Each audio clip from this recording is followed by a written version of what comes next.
চলো আজ তোমাদের the peacock and the crane গল্পটি বোঝাই।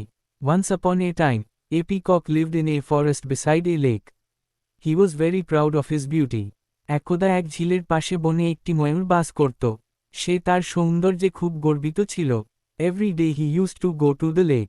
দেয়ার he looked at his own reflection in the water. প্রতিদিন সে ঝিলে যেত, সেখানে সে দেখত জলে নিজের প্রতিবিম্ব। Oh, what a beautiful bird am I! My feathers and wings are so beautiful, he used to say to himself. ওহ, আমি কি সুন্দর পাখি, আমার পালক আর ডানাগুলো কি সুন্দর, সে মনে মনে বলতো। One day, a crane came to live by the lake. The peacock saw the crane. He murmured, a new visitor is here to stay. একদিন, একটি সারস ঝিলের ধারে থাকতে এলো।